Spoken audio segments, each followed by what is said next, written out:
What's up, everybody? This is Operation Motivation. This is our interview series where we interview successful high school and college students, and they break down what has led to their success in academics and in their lives in general. And here today, I have one of my really, really good friends. We met freshman year because we lived in the same house here at Vanderbilt. This is Ariana Fowler. She's now the student body president at Vanderbilt, and we're going to have a really nice conversation and interview. I'm going to ask her a couple of questions. But first, do you want to just give a brief bio on who you are, what you're about, and what you do? Ooh. All right, elevator pitch time. Elevator pitch time. Yeah, so Ariana Fowler, originally hail from the suburbs of the great state of Texas, Dallas. And I am an only child, but I have 2 dogs and a cat. Cat's name is George. I consider him to be my best friend. I am currently studying human and organizational development in medicine, health, and society here at Vanderbilt. And one day, the dream is to work for the UN. Awesome. So, Okay, very, very cool. yeah. So we're going to call these 10-minute motivations. So I'm going to ask you 5 questions. 2 minutes apiece. 2 minutes apiece-ish. Okay. You ready? We don't have a timer going? We don't have a timer going, but Okay. we're going to try to guesstimate. All right. Okay. So first question is, who was the most influential person in your life growing up, and why? Woof. My mom. Okay. Not a cop-out answer, I swear. So my mom raised me as a single mother.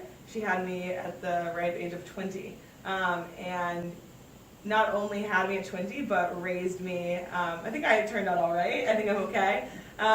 But through all of that, worked several jobs. There were times when she was working 3 jobs at once, and trying to take classes online. You know, she's still working to get her college degree. We're both in college at the same time.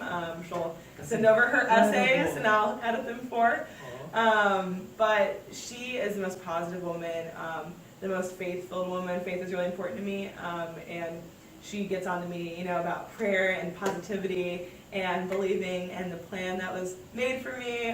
So I definitely would say Ash. I call her Ash. What's the biggest lesson she taught you growing up? Oh man. This is another cheesy answer, but you can do anything that you set your mind to. Like, she never told me no, and not in a spoiled kid kind of way, but you know, if I wanted to try out this kind of class, okay, go try it out. If you want to go do this, you can do it. You know, if I ever had a hint of doubt about my ability to do something, and that continues to today, she would, you know, shoot it down really quick and say, you can do it. You have all that's within you. You know, quotes a few scriptures. And then, you know, she's my biggest cheerleader. And I really, it's funny, I was writing a speech today for a conference that I'm speaking at tomorrow, and some of those same messages came out where I was like, you can do anything. And I was like, oh, Mom used to tell me that. I mean, she still does, still tells me that, so. That's amazing. Yeah. So in order to do anything, in order to achieve these big goals that we set for ourselves, it takes daily action, and it takes a plan. What does your daily habit practice kind of look like? What do you feel like you have to do every day to put yourself in a position to achieve your goals? Yeah. So when I first wake up, I usually grab the phone, you know, read a few things through the phone, whether that be news. I deleted social media off my phone because I'm trying to. Good for you. Thanks. Yeah. It's a cyclical kind of deal. Sometimes Sure. I really miss it, and then sometimes I know that this is a period where I need distance from it. That's good. But I usually have to have at least an hour of silence in the morning, just to get my thoughts right. Yeah. Because if I, you know, wake up late and I rush off to a meeting and I don't have time to just think, then I usually am frazzled through the rest of the day. How does that silence manifest itself for you? Is it a meditation practice? Is it a... It's it's not. I wish I could meditate. I am really scatterbrained, and so if I just sit in silence, like just sit and do nothing, then I think of like billions of things I need to be doing. So Sure. I can't just sit in silence. But I mean, I really don't talk to anyone until I get to work or to my internship in the mornings. So it's, and that's kind of an intentional disengagement in a way. So I mean, I usually breakfast here, or I grab it to go, or I'll go and I'll check email downstairs in our little common area. And then I ride the bus. And you know, some days I can put in headphones and listen to NPR or something, and then some days I like to just ride in silence. But that kind of allows me to calmly wake up. Sure. Before like the mass chaos of Nice. hits.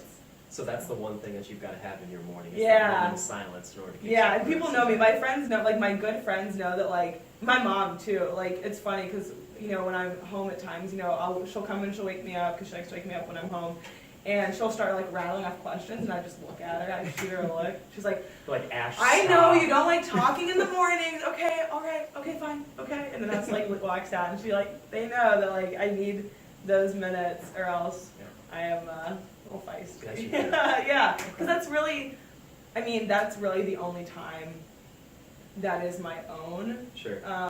of the day, and in the sense of like, I have that time, and I try not to do too much. Like maybe I'll check the news, but that's just for my own benefit. It's not for like anything specific. It's like what's going on in the world, and like I usually try to wait to check email until I get to work. So it's like, and then the rest of the day is spent just checking things off the checklist and getting things done, and then up until the time when I go to bed, and I have to turn my phone off and go to sleep. Yeah. So. I think we all need those moments of silence spread throughout our day, because Yes. especially at a university like this, when there are so many things going on, it's so easy to feel like your life is spiraling out of control because you're going from one thing to the next, Yes. and then you lay your head down at night and you go, what did I do today? Can't I remember. can't remember what I did today. And Yeah. I feel like those moments of silence are so good in gaining clarity Yes. to start the day or to end the day. I know people Yes. that end their days with Yes. kind of 15-minute reflection periods and practices. I think that that's huge as well. So that's your daily practice. It is. Awesome. What has been your most memorable experience at Vanderbilt so far? Or like the experience that meant a lot to you? Definitely the campaign. The campaign? So in running for student body president, it was a really unique experience because I got to see a huge mass of people support me, outwardly support me, be there for whatever I needed, cheer me on, like physically cheer, and just in ways that I've never felt like that kind of love on that magnitude. Sure. And so it was quite an experience, and I'm forever indebted to everyone else because when elections are dependent upon other people, right? Because it's dependent on a vote. Yeah. And so, for being forever indebted to the 62% of the voters who voted for me is absurd to even think about that still. Or sometimes when I get like really overwhelmed or really sad, I will watch our campaign video. So it was a video of people who had endorsed us throughout the campaign. Sure. And it's just the silliest. It's to Matt and Kim, which is like a fun band, and it's the silliest, goofiest video. And we just asked everyone for 10 to 15 seconds to do something. Like people are dancing, people are jumping off of things, people are hanging out of trees, like people are like hugging each other. And then at the end, we all come together and have this dance party. And I cry now, then it was just kind of, we had to get a campaign video out, and it had to be fun and cool and edgy and whatnot. But then you look back and you can see how much people cared. Sure. And and because I don't know, I don't think many people get to experience, I feel like a lot of people are loved and cared for by a lot, but I don't think many people get to experience it on that public of a scale or that size. And so that was really humbling for me. Incredible. And that video probably has all of the emotions from the campaign wrapped in it too. Oh, yeah. So when you see it, you experience all of it again, which has to be really special. Yeah. All right, so fourth question. Okay. What's your favorite book? Their Eyes Are Watching God. Okay. I read it when I was in high school. I had a favorite high school English teacher that I had actually twice, 2 years apart. And she was very much the teacher that I would, encourage students to be really creative and challenged us. And it was really dramatic and over the top. She had studied in London and theater and was really, just very elaborate, but really invested in her students. And so her passion was contagious. And so we read this book, and we actually watched the movie as well. The movie has Halle Berry in it. And so it's a story of this woman who is biracial, and so she's kind of this enigma in her community, in this like southern black community, and it's the story of all the different lives she's kind of lived, categorized through like all the men she's married or has been with. but it's like her journey of self-discovery and like really being confident in who she is.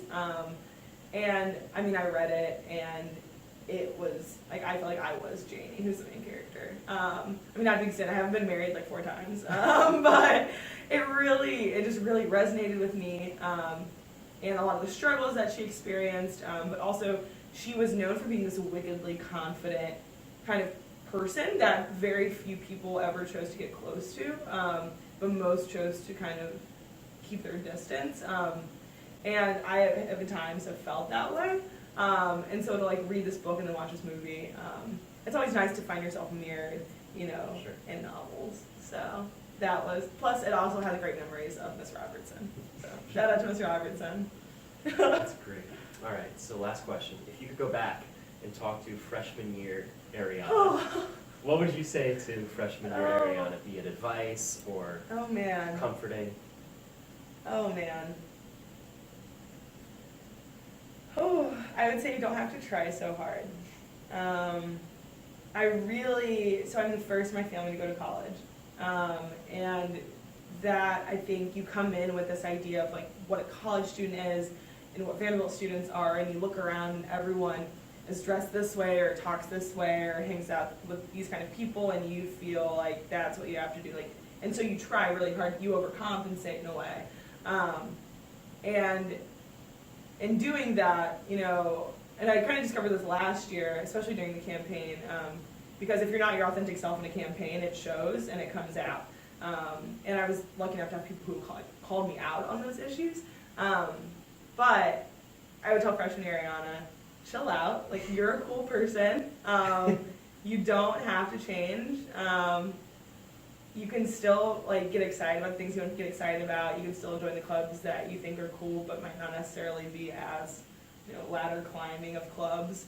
But I really think I was really hyper concerned with what others thought of me. You know, if I walk into a classroom and there was a whole row of girls that were just like a sorority, you know, am I sitting right? Am I wearing the right thing?